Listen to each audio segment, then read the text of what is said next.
Greetings, adventurers, and welcome back to the Den of the Drake. Other dragons hoard gold, while I hoard internet cringe. Now, this might just be me, but I've noticed a growing level of fragility developing around the RPG space. What do I mean? Well, there seems to have been a bit of a push towards implementing things like discussing boundaries, and safe words, and establishing D&D games as safe spaces. Now, personally, I've made it my goal to up the danger levels of any room I walk into by at least a quarter of what it was before, because I am a creature spawned from the danger zone!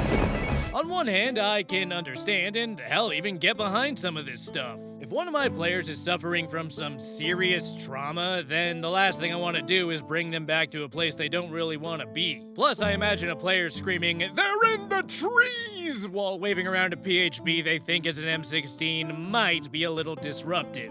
On the other hand, you got some people who react to a D&D game like they themselves just got sent off to the jungles of Nam, which is also equally distracting when Session 0 is almost entirely made up of one person talking about how the concept of potato salad has deeply homophobic origins and will not be tolerated in their D&D game. Yeah, D&D can dredge up some trauma, outliers aside, but what happens when D&D is the trauma? An RPG horror story, that's what. We got an RPG horror story grab bag today, and oh boy, I might need to add my own trigger warning for that second story. Our first story stars a player who signs up for a Vampire the Masquerade game, only to watch as the entire campaign falls apart because one person, who's friends with half the party apparently, decides it's their job to make the vampire game suck.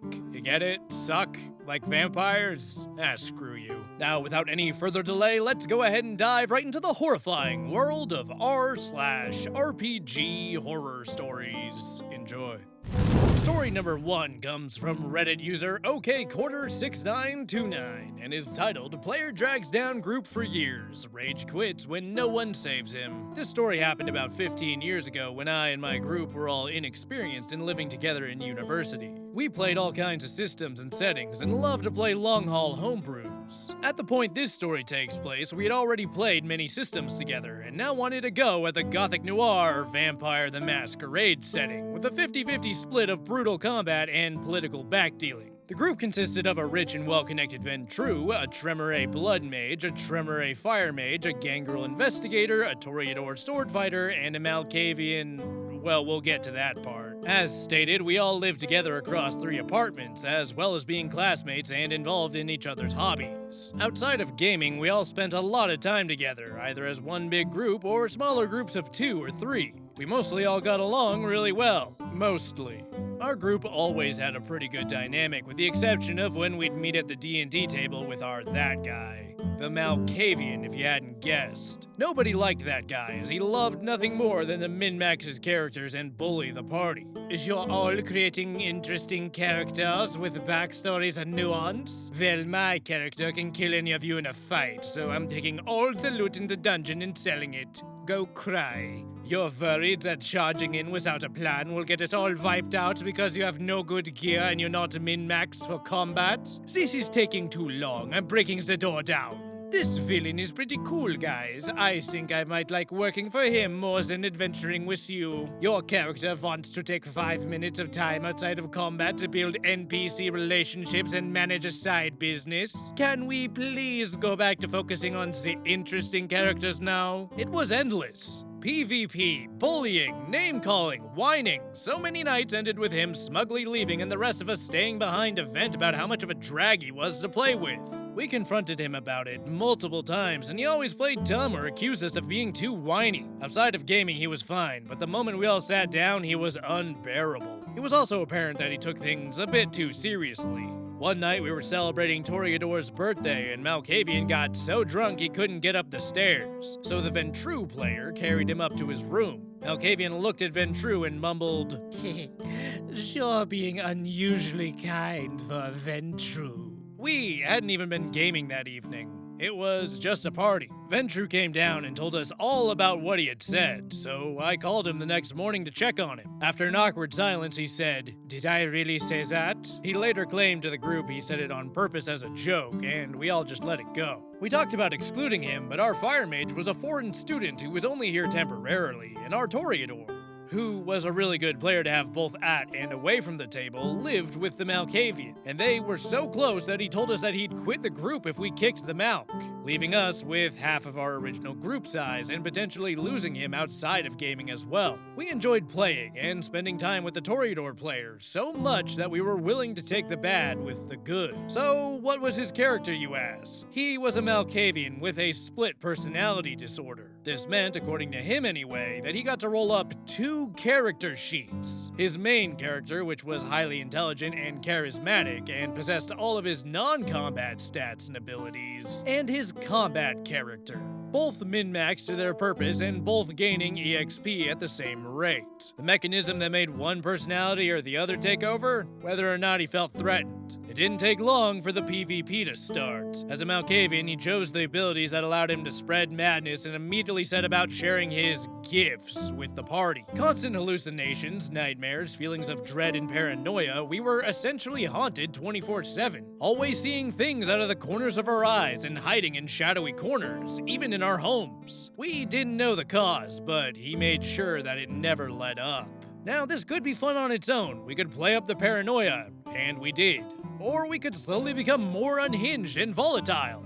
Ditto. But then he started making himself our overt enemy, plotting with higher-ups, trying to steal Tremere secrets, sabotaging my investments, or just filming us while we're off-duty for blackmail purposes. His shenanigans got us in front of the prince more than once, and he was always reprimanded because my Ventru was just more savvy than him, and had acquired a lot of social power by now because I spent my downtime being useful to higher-ups and acquiring power in the city. But to hear him tell it, the prince was unfair. This was because both the prince and her sheriff by this point were sick of his antics, but needed all hands on deck, and he was, admittedly, very good at wet work. So he was always punished, but never really got the punishment he deserved. This eventually came to a boiling point when the gangrel, who had been spending the entire campaign trying to break whatever curse was causing all the hallucinations and nightmares and fear and madness, finally found his answer. It came out of nowhere, with the Malkavian cruising towards the compound, and just before he entered Elysium, his car was T-boned and rolled onto its roof in an explosion of glass and steel. There were no words, no exchanges, just dice. The gangrel met his final death at the hands of the OP Malkavian, and none of us were there to witness it. After word had reached the compound of what had happened, it was decided that the Malkavian had acted in self-defense, and the gangrel, unraveled by whatever had driven him insane, had succumbed to the beast and attacked a member of his coterie. We weren't buying it. We never learned Gangrel's motivation for sure, but he was a shrewd investigator, and we knew damned well he'd have done his homework before pulling the trigger on a brother-in-arms. Something was not adding up. Eventually, our drama had to be put on hold because the antediluvians, ancient vampires capable of conquering entire continents, all awoke and things got complicated. We went globe-trotting to try and rebuild the now shattered Camarilla and reunite the strongest vampires we knew in an effort to...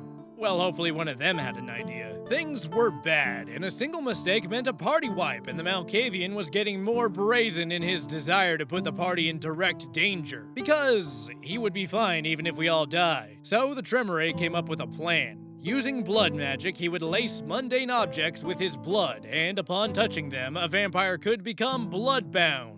Essentially meaning that they are increasingly loyal. At level 1, they simply feel a deep-rooted trust for the individual. At higher levels, they become more obedient. We made an agreement out of game that this ability would only be used on the Malkavian and never past level 1. We didn't want to control his role-playing, we just wanted less PvP and more cooperation in the group. The plan was set. The ritual was completed. Now we just needed to wait for him to grab the item, an urn to be used in a different ritual. The Tremere asked him to take the urn and place it on the shrine, which he did. The GM then said, "After all the months of surviving battle after battle, getting your hands dirty together, bickering about staying alive, you're beginning to feel a strong trust towards the Tremere, like he's a brother who will always have your back.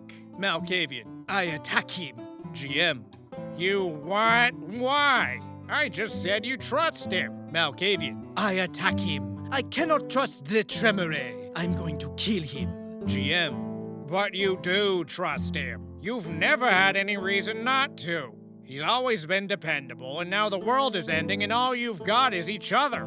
Malkavian, don't care, don't trust him. He dies. We somehow managed to avoid PvP by assuring him that there was no threat. Unlike him, we did not like the idea of players killing other players. He made it clear this wasn't over and we called it a night. The Tremere and the Ventru immediately went to go look for something. Anything in the rules that could protect the party from him without kicking him out and losing the Toreador. After days of reading through rulebooks, they found their answer. A blood contract. We'd restrain him, hand him the contract, and make him choose. Sign it or catch some sun. The Tremere Blood Mage, with the help of the business-savvy Ventru, drew up a long contract chock full of legalese that basically was meant to distract. Every line was a caveat or a loophole or a phrase that, when you finally boiled it down, basically said, I promise not to kill players except if provoked. Now, we weren't stupid. We knew after months of playing with that guy that he'd instantly say we provoked him by making him sign a contract. So there was a line very early in the contract that was so innocuous that no one we showed it to caught it. It basically said in the vaguest terms possible, You will not do things we don't like. The gloves were off. We were done trying to compromise. No half measures. Breaking a blood contract meant demons appeared and forced you to uphold it. We'd have a 24/7 private demonic security force watching him and keeping him from railroading the party. We had our plan all set, but before we could enact it, our party got overtaken by heavily armed kindred. After a brief fight, we were at their mercy. Everyone was either in torpor or was in no shape to fight or negotiate. We were on our knees with guns to our heads, being told to come quietly. That guy was not having it. We all pleaded with him, begged him to go quiet so we could just come up with a plan. We had pulled off prison breaks before, and fighting them now was gonna get us all killed. He drew, he fired, and he got gunned down instantly. He was so upset at everyone but himself. He blamed all of us and accused the GM of being unfair and singling him out. We regularly complained to the GM in private that he went out of his way to protect the Malkavian whenever he did something stupid, which was often, when the rest of us all accepted and dealt with the harsh consequences like adults. The GM knew he coddled the Malkavian, but didn't want to lose that Toreador player at the table. Malkavian announced that he was not coming back for another session, and he was sick of being treated this way. He left. We celebrated. He never came back. And neither did the Toreador, who also felt like the GM was unfair to the Malkavian. It's been more than 15 years since this went down, and I still have the Malkavian in my Discord friends list, though we never talk. I messaged him a year ago because I was interested in getting the gang back together and thought, it's been 15 years, he's probably easier to deal with. I'll just have a chat with him and see how he feels about the way we left things. It kinda shocked me. He was the same, still bitter and betrayed, and had no memory of having ever done anything wrong to the group.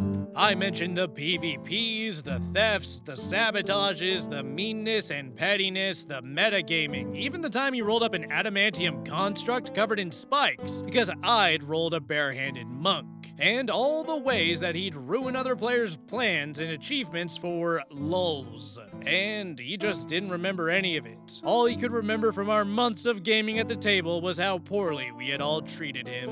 I'm not sure what the lesson is here, guys. Everything went how you'd expect. He never changed or improved. His friend left with him just like he said he would. Our group was down to half its size, and while we were glad to be rid of the Malkavian, we really missed having that Toreador player at the table and at our other events. Our future sessions were pretty great, and we had some terrific campaigns and characters ahead of us, so it had a happy ending, even if we were down 2 friends and a good player. If there's a lesson to be learned here outside of ripping off the Band-Aid, I'm just not seeing it. I'd like to reiterate that outside of gaming, the Malkavian was pretty chill to hang out with. I hope it at least made a fun story. Edit. In response to some of the comments, we were a close group of friends outside of gaming, and already hung out and did stuff as a group, as well as shared some classes and lived together in some combination across multiple apartments. Gaming was just one more thing we did as a group, and was the only thing that caused tension. As well, our goal was to not kick him out, which would have caused a lot of hurt feelings and possibly ended friendships. That sort of ended up being inevitable, as after he left, the Toreador stopped showing up for future sessions. End of story. Well, this vampire sucks things other than blood. I mean, come on, 15 years? A decade and a half passes and you're still salty about having to deal with the consequences of your own actions? I feel for the DM here. Every fiber of your being is screaming, "Stake this motherfucker!" But you really don't want to lose the players that you actually want to stick around. Malkavian has successfully buried himself into the flesh of the group itself like a stubborn tick, but instead of giving you all Lyme disease, he's just a habitual contrarian with a habit for bullying people in a game of adult make-believe, which I would argue is worse. I understand that this was a less than ideal situation to begin with, considering how just booting him didn't seem to be an option. So there's definitely not an easy solution to this problem. That being said, I'm under the impression that the solutions proposed by the party to deal with Chucklenuts were dumb. Oh, I know what we'll do to stop the guy whose entire personality is having a deep-rooted hatred of being told what to do.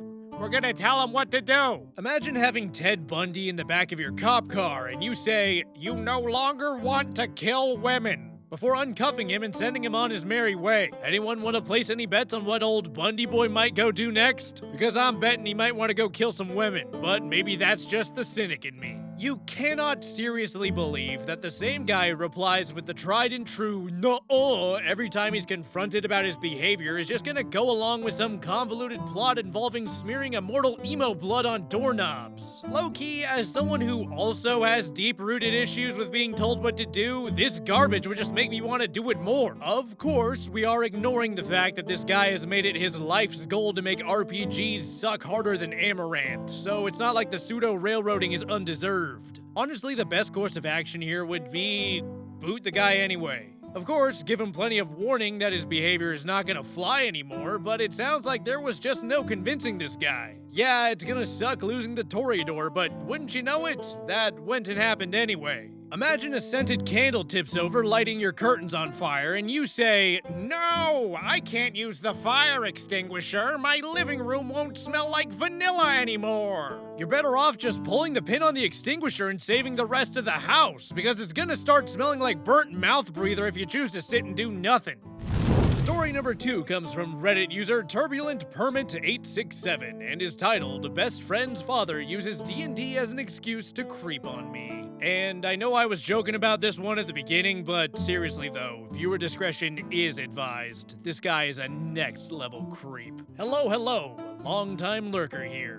I hope this is the right subreddit for this story, as it's more focused on the events that happened outside of the campaign. This happened about 8 years ago when I was in my teens, so memory might be a bit hazy. The story is about myself, my best friend who I'll call Sarah, and this guy who I'll call Tom. Some important context before the story starts. I was barely older than a minor at this point in my life and had very recently come out as a lesbian. Tom knew this because he was Sarah's father. He also knew that I was reclusive and vulnerable. I suffered with a lot of anxiety problems, didn't have many friends, and had a hard time saying no to people. With that out of the way, let's get into the main story. This was quite literally a one random day scenario where Tom had invited me to a session with no prior discussion of D&D in all the years that I had known him. I don't even remember how the topic came up. I just remember him saying that he had a group he played with and asked if I'd like to come along for the next session. He promised that he'd tell Sarah about it and bring her along too. I had never played D&D before, but I loved RPG video games, so I was really excited by the opportunity to not only get to play D&D, but play it with Sarah. I agreed, and Tom said he'd pick me up on the night. I also gave him my number.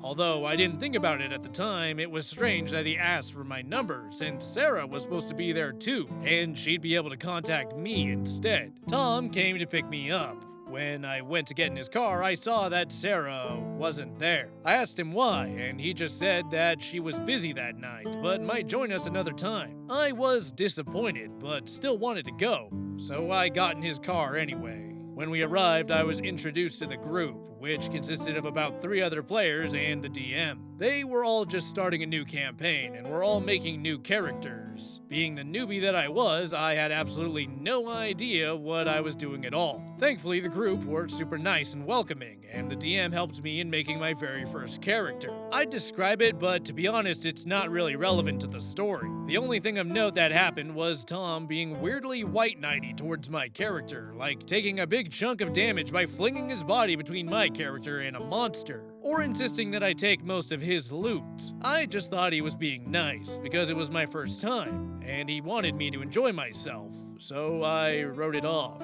The session concluded after a couple of hours, and I couldn't wait for the next one. Tom took me home and asked if I'd like to see him before the next session, so I could make some more characters, learn more about the game, etc., etc. He promised that Sarah would be there next time, so I agreed. The day to meet Tom and Sarah comes around, and Sarah, once again, is not there. Tom once again says that Sarah was busy, but that we could still hang out, so I agreed and got in his car. This is where things start to get really weird. He first took me to a cafe and brought out some character sheets for me to work on. I was excited and immediately started trying to make one before realizing I still didn't know what I was doing. Tom had brought a couple of his books out for me to look at, but nothing made sense to me. I thought about asking him for help, but something about the vibe was off. Tom was being weirdly quiet. You know that feeling you get when you can feel someone staring at you even though you're not looking at them? Yeah, I felt that. It freaked me out so much that I couldn't concentrate on the character sheet at all. But I didn't want to look up from it either. Eventually our drinks came and I had to abandon the still blank character sheets. Tom started talking to me about all kinds of stuff that had nothing to do with D&D at all. Things like how he saw me as his friend, and how he'd seen me that way since I was 13. How it was nice to spend this alone time together. How pretty I looked when thinking about something. Basically, he was being a creep. I got super uncomfortable and just really wanted to go home, but as I said earlier, I had a lot of anxiety issues. Telling him that I changed my mind and wanted to go home wasn't something I could do, so I just tried to put on a smile and get through the day. Tom did even more weird stuff, like trying to hold my hand or cuddle me in public. I'd always lean away from him and try to make it clear that I didn't want to be touched without actually saying it. At one point, we passed by a shop that sold D&D books. As we passed, he said to me, "The books are really expensive. I could lend you the money for some, but you would owe me something for it." I immediately got a bad vibe and said, "No, I'm good, thanks." He took me to get lunch at a pizzeria and paid for all my food. At one point, he offered to get me an alcoholic drink even though I wasn't of age. He also asked me what my favorite alcoholic drink was, and then recommended a drink to me. He said, "You have to be careful with it though. It's so good you don't realize you've drunk too much until it's too late. Then anything can happen to you." Once again, I got a really bad vibe. Literally the sentence after that was him inviting me to a Comic-Con on the other side of the world, offering to share a hotel room with him, and making a comment about ordering wine for room service. I said something about not having a passport and being scared of heights, both true, and said no. He kept pushing, offering to help me get my passport, but I just mentioned my fear of heights again. Not once since the cafe had we talked about D&D at all. When it finally came time for Tom to take me home, he tried to pressure me to spend more time out with him, but I made up some excuse that my dad wanted me home in time for dinner. I still remember clear as day what Tom said to me during the car ride home. "Oh, I don't want to take you home right now, but I'm going to anyway, because it's the right thing to do." You know that feeling when your blood runs cold? Yeah, I felt that. I suddenly became very aware that it was just us in the car, that he was the driver, and that really he could take me anywhere he wanted to, and I couldn't do anything to stop it. Thankfully, he did take me home and tried to set up another meeting where we would go to the movies. I gave some wishy-washy, "I'll think about it" response and headed straight inside. I told my dad about the whole thing, who was angry, of course. Now get this. When I next saw Sarah in college, we were in the same class, I told her all about that weird day and had mentioned at some point about how she was supposed to be there. She absolutely flipped out, saying that Tom had never once mentioned anything about D&D, taking me to a session, or seeing me that weird day to her. She knew nothing about any of it, despite Tom promising me that he would be getting her involved, and said that she would have loved to come with me. She was also angry at how her father had treated me that day, and how much of a creepy a-hole he had been to me. She decided to call and confront him right there and then, tearing into him and demanding to know why he creeped on her best friend behind her back. After the phone call, she told me that he had turned everything on me, and had said that I had not only exaggerated things, but that it was my fault for not saying no. Thankfully, Sarah is an awesome friend, so she didn't believe anything Tom said about me. We're still really close friends now, and I haven't spoken to Tom since that day. It was really sad that this was my first experience of D&D, and unfortunately I've never been able to play again. Not because I've been put off or anything, I just haven't found anyone else with the same interests as me. Thanks for reading my story. I know it's not your typical horror story since nothing actually happened in the game. It was more of someone using D&D as a way to creep on me out of the game. But at least nothing more happened. TLDR. Guy promises to take me and his daughter, my best friend, to our first D&D session. Best friend wasn't there and her dad said she was busy. Her dad then offers to take me out to help me learn more about D&D and promises to bring best friend. Best friend again wasn't there and her dad proceeds to creep on me the entire day. I tell best friend and she confronts her dad about it, and I never heard from her dad again. End of story. Oh God. Someone call Arnold because we got an honest-to-God predator on our hands. This isn't even RPG horror. This is just real-life horror, complete with a monster spawned from the concept of evil itself. First things first, OP, I am so sorry that you had to go through this. Nothing boils the blood more than when the people who are supposed to protect children are the ones who end up making them feel unsafe. The fact that this guy engineered multiple situations so he could be alone with you, including an attempted one where you would be on the other side of the planet, combined with the fact that he's gleefully admitting that this all started when you were 13, is enough to make anyone puke. Completely unrelated, but I hear that Tractor Supply has a pretty good price on wood chippers. Just saying. The horrible reality is that creatures like this have a playbook, and he followed it to the letter. Our OP got lucky that her dad and best friend were there to act as backup, and that things never escalated further with Tom, because unfortunately, there are a lot of people who don't get so lucky. Evil exists in the world we live in, and it's really good at hiding itself from those who would seek to expose it. That's why we owe it not only to ourselves, but to those we care about to speak up when presented with situations we think might lean into the unwholesome. If you're wrong, you can always apologize afterwards and own up to making a mistake. But you can never undo letting a situation like this play out in the monster's favor when you could have possibly done something to stop it. Sometimes it's hard for victims of this sort of thing to fight for themselves, either out of fear or out of ignorance of the danger they're in. And trust me, the egg on your face will sting a lot less than the guilt you'll carry on your back.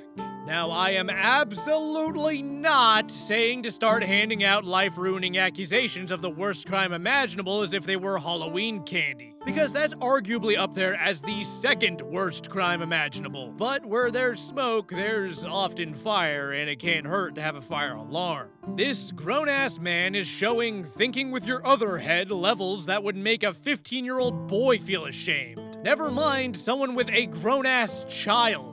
Bangers like, I don't want to take you home right now, but I'm gonna do it anyway because it's the right thing to do. And the books are really expensive. I could lend you the money for some, but you'd owe me something for it. Shows me that Tommy Boy is trying to advocate for lust being named as the deadliest of the 7 deadly sins. I mean, I'm an expert in all of them and he's doing a pretty bang-up job convincing me. Sure, by the time this story actually happened, our OP was an adult, but I'm pretty sure there's a word for earning the trust of a minor only to cash in on that trust when they're of legal age, and it rhymes with brooming. And that tends to be frowned upon by the majority of the civilized world. If you disagree, well, congratulations on being an Onision viewer in the year 2025. Weird flex, but okay. And secondly, please return to the uncivilized part of the world so us wood chipper-fearing ladies and gentlemen can play D&D as it was meant to be, not being used as fuel for some degenerate's fantasy that he picked up from the back of a dirty magazine. Barely legal! Oh, off. How about we rocket ourselves straight into highly illegal and find a way to throw Tom into the sun? Our third and final story comes from Reddit user V077 and is titled Paladin Overreacts and Attempts to Kill Player Character. So I joined a D&D group after a long time since my very first try at it, which ended in a bad way as well, but mostly DM was responsible for that. I don't recall much of it, so I don't think I'll post it. So I figured I would join a new group at a local coffee and gaming shop. The group was just starting up their first campaign. It was one of those inspired by isekai anime. Think the likes of Rising of the Shield Hero and such. The DM had done all kinds of cool things, making it feel like a tabletop MMO RPG, so I was all on board. With our first session, I asked our party what they'd be playing. The answers were a priestess, functionally similar to a cleric but with the ability to cast smite in addition, a fighter, paladin, and sorcerer. The DM permitted homebrew races and presented me with a list of classes, some from official D&D, and most were homebrew. So I chose the homebrew class, the Spellblade, a magic and physical attack hybrid. Of course, I chose a homebrew race that supported both.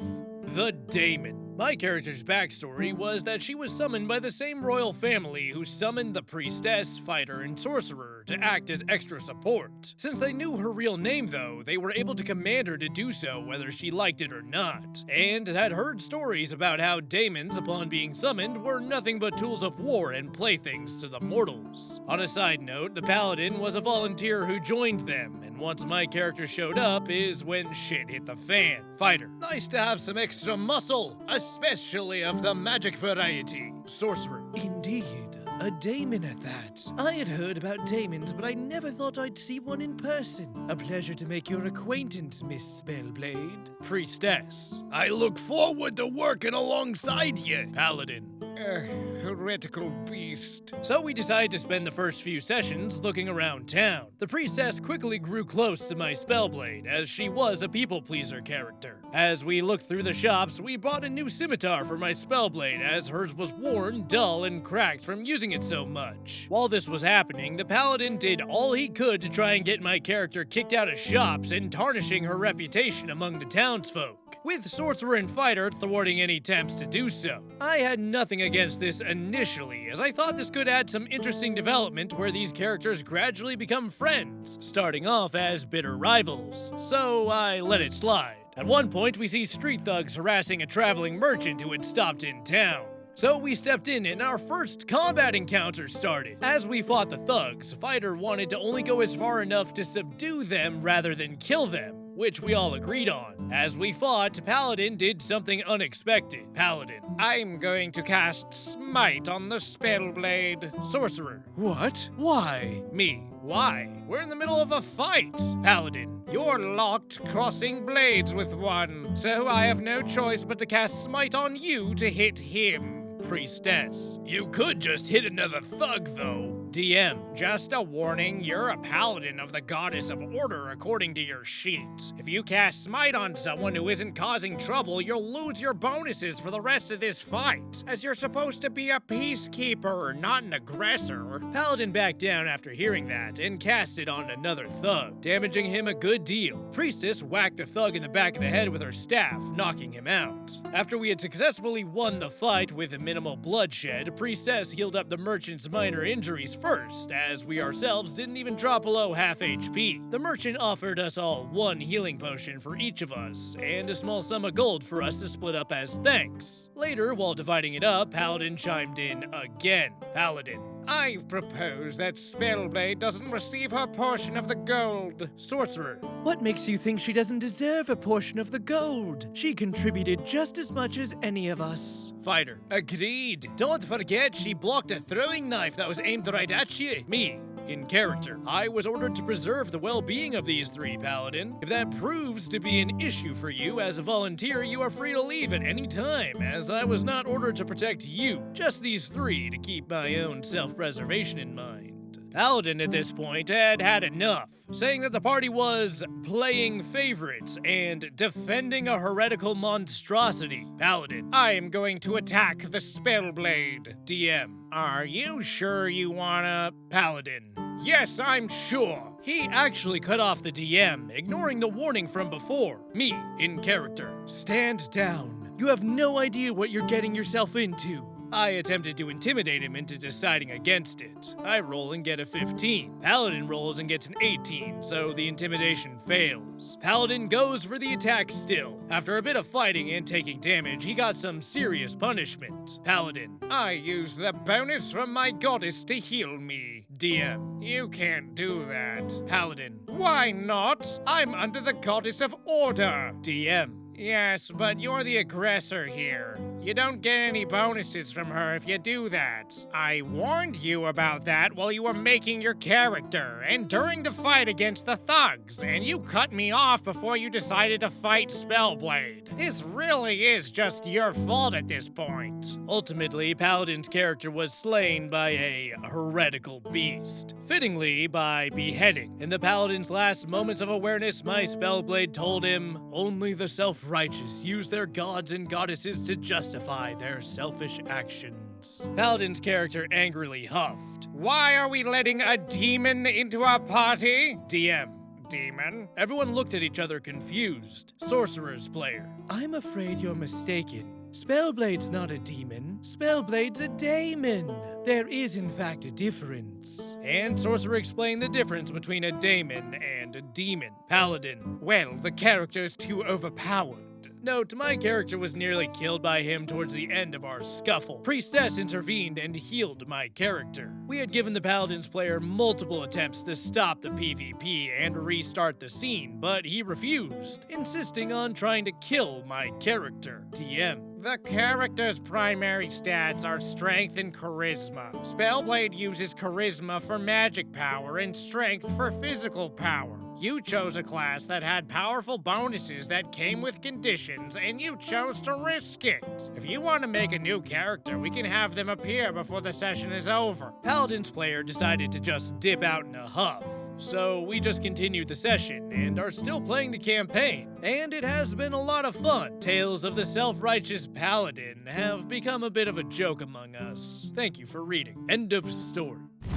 Well, that was a nice palate cleanser after the travesty of a second story. Good old RPG flavored horror. Huh, I always thought that demon and daemon were the same in the same way that color and couleur meant the same because the British are just bad at spelling shit.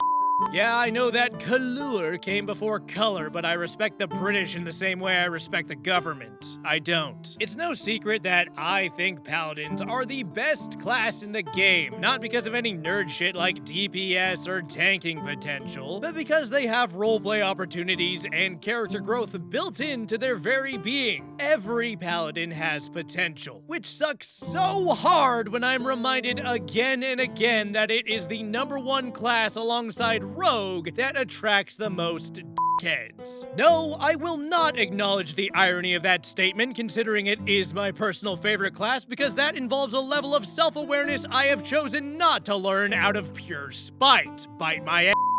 The phrase, "it's what my character would do," has gotten a bad reputation because of guys like our self-righteous paladin here, when in reality it's a pretty good creed to live by. There are things that your character would do that perhaps you as a player would not, and that's okay. That's part of the magic of D&D. However, you still have full control over what your character would do because, wait for it, you're the one who made the character. You can make the conscious choice either to make a character who would shank another player with a sharpened spoon over a British spelling mistake, or, here's a wild thought, you can make one that would not do that. PvP can be fun and even lead to some pretty fun story moments, but that's only if the rest of the party consents to it. it. If your character's entire existence is finding excuses to prison shank the rest of the party, then you should think to yourself, would the rest of my party enjoy the looming threat of a punctured kidney hanging over them for this potential months-long campaign? If you answered yes or no but I don't care, well then congratulations on hitting social rock bottom. Keep digging, bud, maybe you'll find the basement. Which reminds me, you know what I keep in my basement? The mountains of fan art people send me. That's right, how about we take a look at this week's Gallery of the Drake?